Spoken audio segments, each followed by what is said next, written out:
Hi, welcome to the Ellis Talker Show. I'm DV LeBron. Do you have any construction needs? Maybe that storm that came by March 8th, it messed up your roof or something? Give K&H a call. They have been around for a very long time. They do roofs, construction. You need a pergola, they get a pergola. They could solve any of your construction needs. Give them a call. Today, my very special guest is the councilwoman from the city of Midlothian, Miss Anna Hammonds. How you doing, ma'am? Hello. Thanks for having me, DB. I am glad. I'm glad that you gave me the opportunity and came on. I love having you guys on here, and like I tell every person, even though you're the incumbent, running for office in general, thank you for wanting to serve your community, because Absolutely. this is the part that's not so fun. The part Yeah. that's fun is serving the community. But I do appreciate you coming on. Yeah, So, absolutely. so how has these, what is it, 3 years? 3 years. How has these 3 years since I had you on been? Oh man, they've been good. I think one of my biggest lessons is campaigning and serving in the seat. They're very different.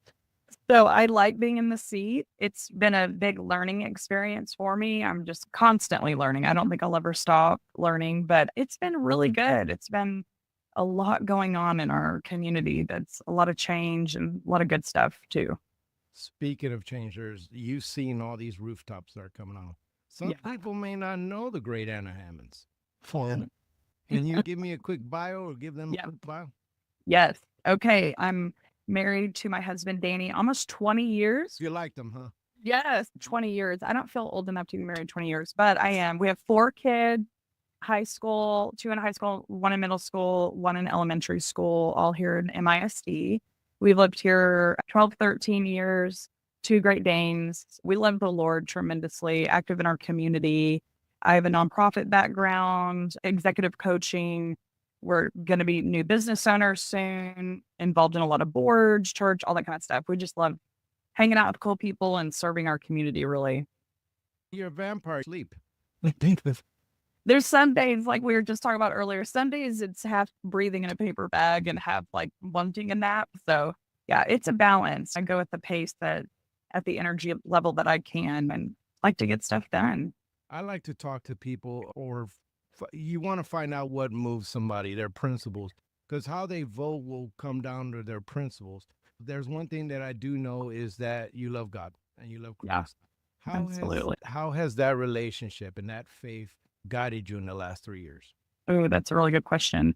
For me, it's an everyday thing, no matter what hat I'm wearing. Cause like I mentioned earlier, like I wear a lot of different hats. And to me, it comes down to how you're treating people, whatever's in front of me right at that moment. I'm going to consider that the Lord put that person in front of me. And then following, I call them breadcrumbs. Like I feel like my entire life is following the breadcrumbs that are put in front of me. So one giant breadcrumb was me coming on to city council. Never really would I have expected that 4 or 5 years ago, but that's a breadcrumb that was put in front of me, prayed about it, got in. And then every decision thereafter is, okay, what would the Lord have me do here?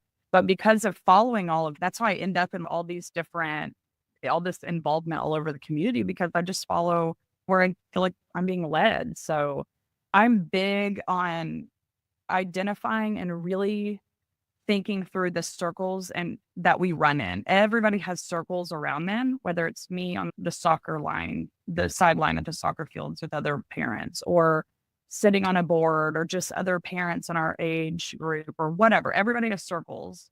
So, how are we impacting those other circles? How are we impacting people that we're around every day to make sure their life's going okay, that they're thriving and flourishing, that's a big deal to me is making sure we really see the people around us. How has it been for you in the last 3 years, both working with the other council members and with the community at large and the issues that may arise as you being the councilwoman? Yeah, so one of the biggest things I had to get used to coming on to a team of 7, you take 7 people, all different. You may or may not know them. It could change every year. And then you put them together and say, y'all work together, but also let's limit your communication. And so I'm a big communicator. And so right away, I want to be like, all right, let's all get at the table and sit and talk through this. Well, you can't really do that on council. You have rules around all of that. That was a learning curve for me. But one of the things I respect most about these guys that I'm working with is we can vote differently. We can really even disagree. But right now, the team that we have now, we can walk away and still be friends. We can still be like, hey, I totally disagree with what you just did, but that's okay. And I think that's a really great thing to have. So all of those, they're really good things that we can apply to everyday life. And hey, it's okay if you and I do not agree on every little thing. There's probably more that unites us than divides us. So that's been a good thing for the last 3 years. I love that. That's what you want to see in our community because Yeah, we're still too small to be and have so much animosity towards each other. We sure. still have to live with each other. We're going to see each other. Absolutely. We're gonna see each At the other. grocery store. You want to be able to Yeah. walk through. You have all these hats. Some people have mentioned online have talked about you having a business that's coming in downtown and then being a hmm councilwoman. Can you hmm address the public about that? Yeah. Is that what you're asking? Yes, ma'am. So my answer to that is this: before I ever got on council, this has been in the works. This business we've been working on is actually 9 years in the making. And like I was mentioning to you before our call, is trusting the Lord's timeline and things. Whew, it's been a trying and a big learning experience to trust the timing and all of that. So it was already in the works before I ever got on council. And if anything, now I have to step out for every decision that it is involved on there. So I value our downtown and I do see it as a heartbeat. And so, if anything, I believe in it so much that I want to come and do business here. I want everybody to believe in this. I want everybody to do business here in Midlothian in general. But yeah, we're starting a business here in downtown. The whole goal of it, it's a restaurant and a brewery, and our goal is to be community minded. We want it to be a space that people can come in and hang out and feel welcome and open. And other things coming here, I think will help. The walkability. I want you to leave one place and walk down to the next place and walk down to Founders Row and keep staying here and play here and be active and so forth. Yeah, that's what we have going on. I believe in it. I believe in what we're doing down here. So you mentioned downtown. So let's go with kind of the issues that downtown. It's you got that big beautiful building now. Mhm. Even since I've moved here in this area in 14, that downtown has really revitalized. There's a Yeah. lot going on there, and there's talk of a park, and I'll cover rec later. Yep. A park. There's those restaurants that are coming, all this new Mhm. stuff. What are your thoughts on that? What, and I know that you're one vote, but if Sure. you were the one person council, what would you like to see in 5 years in that Yeah. square? Yeah. So as we speak, old City Hall is being demolished, which is weird. I think the old way versus the new way, there's always weird transition there. I'm all about wanting to honor our history. There's change that comes. So how do we do that in the best way possible? I would love to see a park down here, something that brings the community here, hanging out, green space, the walkability and literally the ease of getting up and down this jagged sidewalk and steps. And if it's handicap accessible, like we have a lot of improvement to do in that area. I'd like it to have a heritage focus. There's talk of a museum. I'd love to see that down here to honor our history. I'd love this entire area, and I'm sitting in it right now, which is why I feel like I'm right in the middle of it. But I want it to be just this heartbeat that bleeds out into the rest of our community. We've said it many times. You drive into any town, if their downtown is crummy and run down, it's a reflection on the rest of the town. And when the bypass is going one way, like you want people to come off and come visit us. So I love some of the things that we have going on with downtown, or at least the master plan going in. We're not done with the idea of Heritage Park. That's still in the works. So yeah, and a lot of it comes down. We have a lot of projects coming in. So it's going to be this balance of how do we do all these big projects coming in and obviously balance a budget. So some of our projects like the rec center and things like that's a bond that's already been approved. So some of this is what is it that we want? How much is it going to cost? What can we do? Who's paying for what and so forth. So we're right in the middle of all of that too.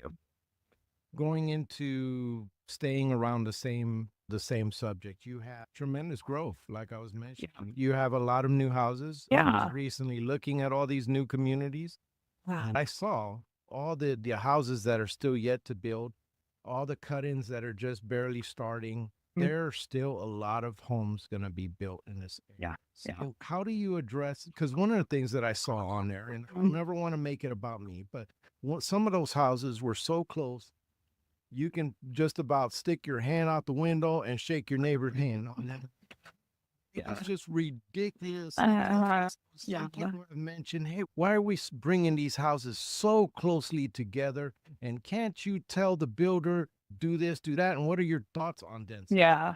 Yeah. So we just updated our comp plan this last fall, and the comprehensive plan goes over land use, what we would ideally love to see in certain areas and parts of the city. It's not like the end all be all, it's just a guide. The overall general idea of that plan is you have the loop, the circle. I'm going to use the term very carefully, higher density within the loop, and then it gets bigger as you go out. But even the idea of higher density, do I want anybody reaching out and touching their neighbor, high-fiving their neighbor next door? Absolutely not. Most of the things that you're going to see that are like that, they were approved a long time ago. And so that's the balance. You have property rights on one hand, you have appraisals and values on another hand, you have density and growth and what we want this community to look like on another. When someone can come in and do something already because they can come in and say, I'm already approved for an apartment complex. So then the part of what we're trying to get is the best case scenario of what's already approved. So sometimes it may come out and say, oh, look, they approved all these homes that are X amount per lot or whatever, as far as size and density goes. And that might have been the best case scenario we could have done because our hands are tied. So I'm not interested in growing any more than what we already are. But the fact that it is coming and we can't stop it, can we always get that? No, but we're trying. In the last 3 years, Anna, have you had to deal with that, and specifically where a builder came up and said, hey, we're going to slap this house 2 feet from each other, and you were like, Yeah. so that voters know where you were at? Hey, about that. Yeah. An example could be that someone could come in and say, okay, right now by right, I'm zoned for residential and really like high density in it. But instead, I could also do this for commercial if y'all rezone it that way. So then you have this, do we want this rezoned? Do we want the high density? Or they have the residential there. And I get it. They're playing the number game. And I understand on the business side of things, they look at X amount for the land. They've got to put in as much as they can to get out as much as they can, the ROI on it. I get it. But that doesn't necessarily mean that's always going to be a reason to approve something that's not what's best for our community either. So they're trying to move around. Most of the time, they have mixed sizes within one development. So you might have larger lots over here and small over here. And then we're playing the like squeeze game. Can you get more lots over here? And you're doing all of that. That could be in a residential sense. It could also be in a commercial sense that they want to do something by right and we don't really want it. We want higher use or something. But the other thing that you hear people online is, oh, great, another fill in the blank. I'll say like another chicken place. We cannot determine that. Apparently, you really like chicken, and you're the one. Yeah. You guys can't stop loving chicken. Yeah, we love chicken. Choose if it's chicken. No, and sometimes we're finding out with the rest of the community what it is. They might come through. We're looking at, is it a drive-through or not? Is it 1,000 square feet or more restaurant? Is it like we're looking at the building itself, the use. We're not looking at, is it Chick-fil-A or Chicken Express or whatever. Like we may find out later when everybody else does. And that Joe, our city attorney, would give us a look if we were like, what kind of restaurant is here? No, I vote no. That just doesn't, it's not how it works. It's not something that can be legally stopped. Like saying, can there be something like that? I don't understand it. I know you. Yeah. Can you actually say, hey, no more chicken places in Midlothian for a while? Can you actually say that? No, I'd get in trouble. She's going to be something. We don't like your bird. Your bird. Well, and I will say I have had developments in front of me where they might go ahead and use the actual specific business on there. And inside I'm like, I don't like that place. And I've learned not to say anything, but also I've learned to trust the market. So if this business goes in, if our community supports it, it's going to stay there. If our community doesn't want it, it will go away. And so it's like, what people might complain about having or say that they want, the market will determine it as well. So I've got to trust all that. It's density with how is it affecting us that Goodland? I know Goodland is its thing, but Yeah. I know that it's got to be affecting the city in some way. And then the other thing is you have these things, the municipal utility districts, PIDs. Can you talk about how that's Yeah. affecting the city? Yeah, one of the biggest things with the MUDs and with these big developments that have been coming in for a really long time, my biggest concern is going to be our school district and the schools. That's a big thing that it's affecting. And so you're going to see that the whole town follows how the school district's going. Like, how often do we hear, oh, I moved here because the school district's so amazing. The community's known for being great. Well, if our school district tanks, and I know there's so much going on with at state and federal and all that kind of stuff, and we won't get into all that. If we're going to start shoving kids in these schools and they're overpacked and we're not able to balance that, that's one thing that really concerns me. Obviously, the amount of growth going and if we can keep up with it. And so, yeah, MUDs are a whole thing. It's talking about what's in our control and what's out of our control and what we can fight, we fight.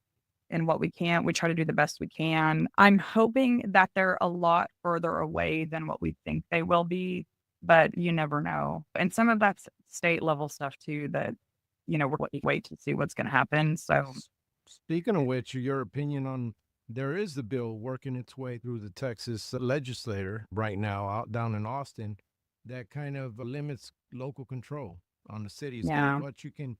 And I've heard this coming down like before you had an overactive HUD, federal Hmm. side that's trying to take control. You're gonna build density here, kind of thing. Yeah. And you've had states come in, but I guess this bill will affect you particularly. What are your thoughts on it? Yeah. I don't have enough information on that specific bill. The more and more that they are trying to take away, I don't think that either. But if it's tying our hands in the wrong way, that's what makes me nervous. If it's taking our ability to control density coming in because they're just allowing things like MUDs and stuff like that, I'll wait to see if it goes through and then get it studied, hear legal advice on it and all that kind of stuff to really know. But it is stuff that makes me nervous. It really makes me wonder what our future is going to look like there. Mm. When I first got here in this area, and you, when you first got here in this area, Uh-huh. what you saw was a lot of houses Yeah. and nothing to do. That's Yeah. changing. Now, talk to me about your train of thought as you were sitting in the council last 3 years. And if you're reelected, what are your thoughts on how the city should deal with business, bring in business, or how we should place business, etc.? Yeah. So one of the things in the last year or two, we've been having annual or maybe every 6 months retreats to where we get the council together and really talk about what is the long-term vision. And it's really been nice to have. It's funny because the city staff will be like, hey, we're not even sure where you're going. As a team, where are y'all at? What do you want? And can you imagine being city staff and your leadership team changes every year? And depending on the makeup of that team, the priorities and the objectives could completely flip upside down. So we've tried to get all in a room and say, what do we agree on at least? And one area in this that I really is we're not out looking for rooftops as far as people coming in, living here. Obviously, we love everybody, but we're not wanting rapid residential growth. But if businesses come in and you've got sales tax dollars coming in, you've got revenue coming in from other sources, that is a good thing. So businesses coming in, they're going to look for rooftops. And so they're waiting on one or the other. So I feel like we're getting right at that level to where we're at a size that more's coming in. I'm big on recreation as far as park, getting people out, getting people around their community members. I'm big on all that. So I definitely want it. As far as industrial, clean industrial, we have a railport area, we have industrial areas, business park, like getting high quality projects coming in that's pumping revenue into our system, giving really high level jobs. Like to me, that's the best of the best. We've got our people here that are great. They've got job opportunities. They can stay here. We're not just a commuter town where people are driving to Dallas or Fort Worth. Like we want them to work here too. So we want live, work, and play all here right in our community. So that's what I am for. And I feel like that's a direction that we're going. The more we can get good quality industry coming in and the more we can watch that sales tax, I think that's a good thing for us. Yeah, the live, work, play thing. It's you got to have a balance of all of it Oh, yeah. to be able to do that. And then you have 3 hospitals that were built in the area. They're Hmm. growing. Those hospitals are growing, and so you have folks moving over here They're coming. Yeah. Some Yeah. folks on the higher end of the income strata, some folks on the lower end. Yeah. But you got Yeah. people coming, definitely. So Yeah. there's so much change. And that's one thing that I've prayed for everybody that's in a political position in our local government right now, because there's Mhm. so much change going on in the next 5, 10, and the things that you're doing now are going to affect 15 years out. Yeah. These decisions that are coming up right now are going to be Absolutely. monumental. The fact that you guys are sitting down and actually talking about those things is good. Now, going into taxes. Yeah. Taxes they're a big thing every year. People Yeah. whoa. Yeah. What happened? Because when you get approved for a mortgage, hey, this is what I can do. I can do that. Okay. Yeah. And then it keeps creeping up, and your wage does not increase that way. Yeah. Talk to me about the last 3 years, your thoughts on taxes. How have you handled them? Yeah. And what would you like to see going forward? Yeah, so I'm happy to say that our tax rate has not gone up. Last year it was a big deal because and this is where that focus is, how do we best impact the people living here, the homestead people? We hit the highest value of homestead exemption that we could go. We did the 20% homestead exemption there. We had a disability and seniors, we gave them exemptions. So we're trying to help those that live here and help freeze for disability. There's a freeze. The seniors, there's a freeze. We're trying to help the people that live here with the tax rate. And so I get it. Then they're going to say, why is it still going up? Because nobody likes to pay taxes. I don't want to pay taxes either. But they also want to have high property values. I definitely don't ever want our tax rate to go up. I think we have a lot of projects coming our way, big projects coming our way. So to balance that, I mentioned that earlier, of how to do all of it and to keep also the level of service to our community. I do see the city entity as a service to our community. What's our customer service like? Senior Citizen Center, the community conference center, all of that, those are services. And I want to keep a high level of standard for all of that.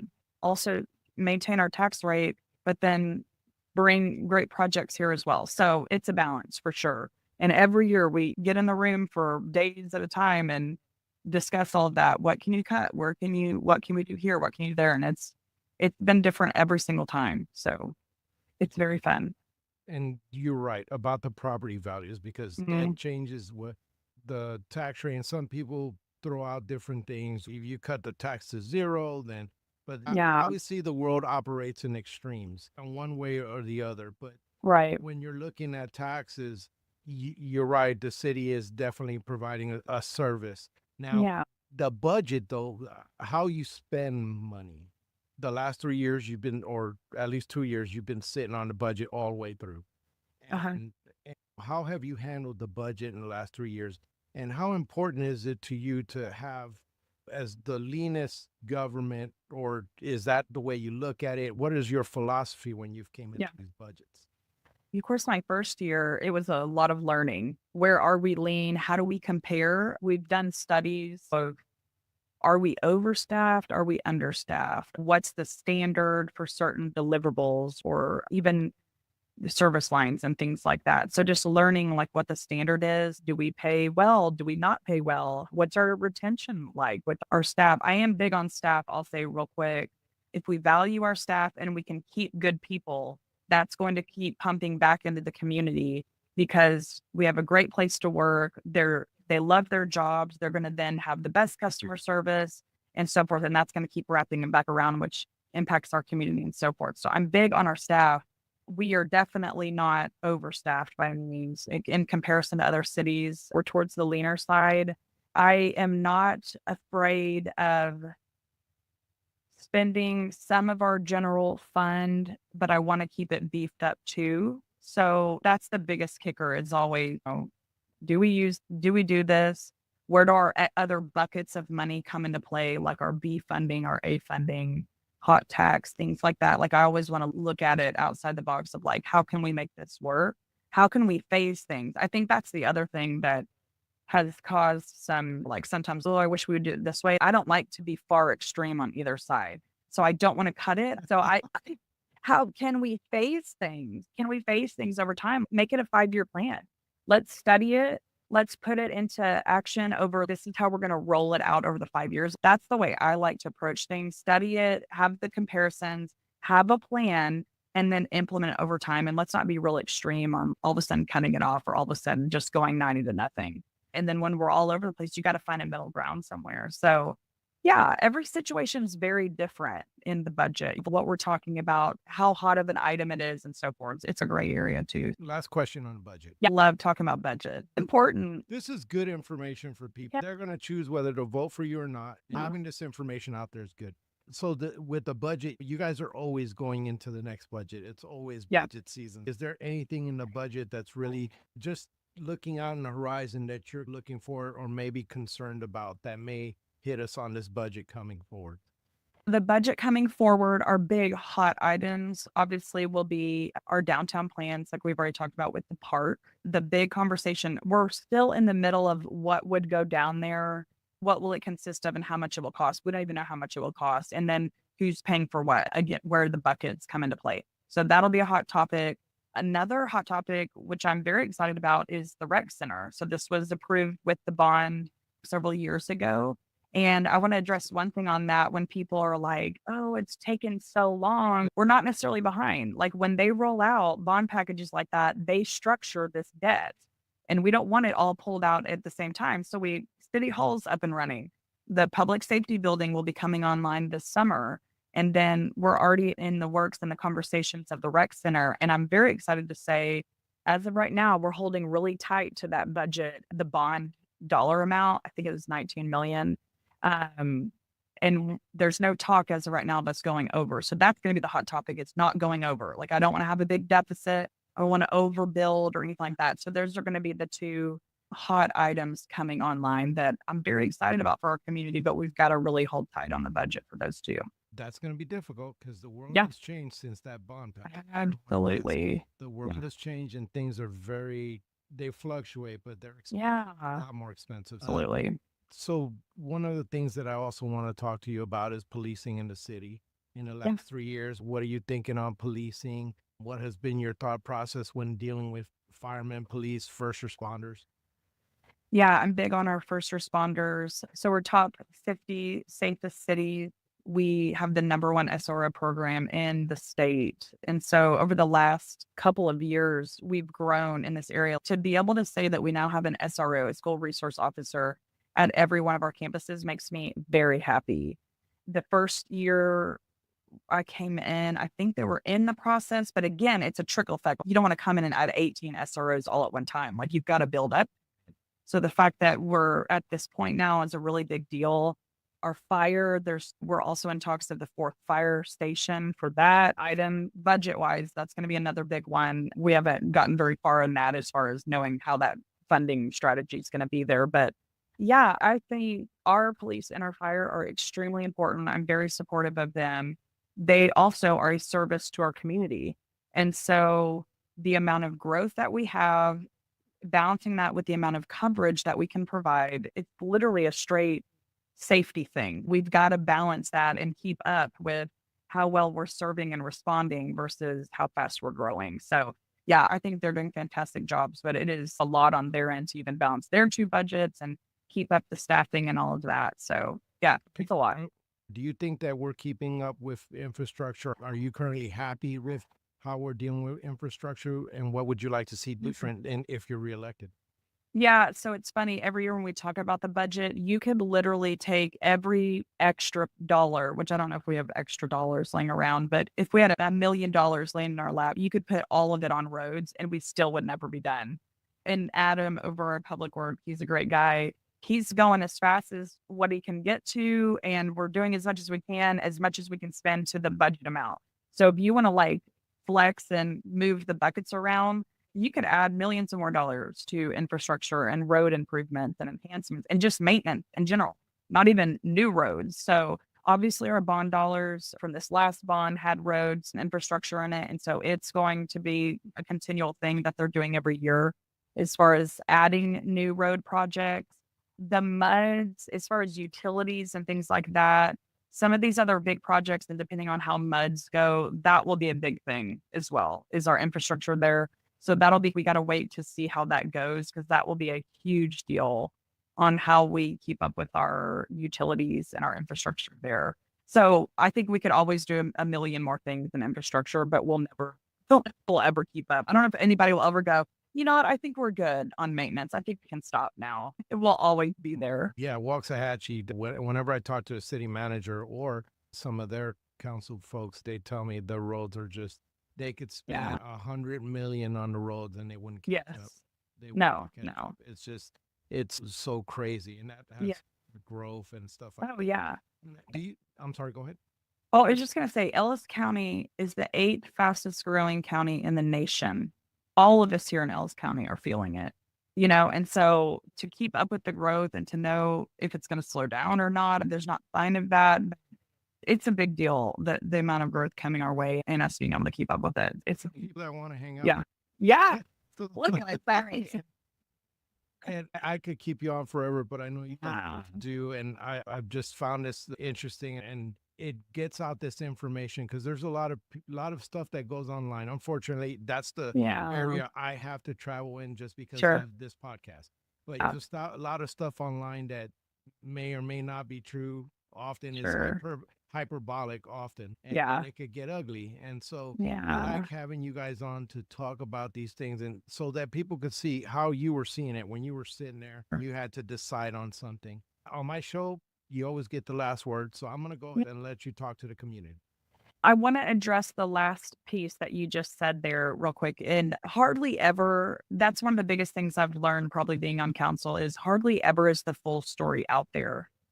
And so I would just encourage people to get as much information as they can before they ever make a decision. And I'm not voting is one thing for sure, but in everything, don't always believe everything you hear or read. Reach out to us, ask what's going on, or ask. If it's not even council, it's whoever. It could be the gossip in your neighborhood or whatever it is. Get the full story and give people the benefit of the doubt.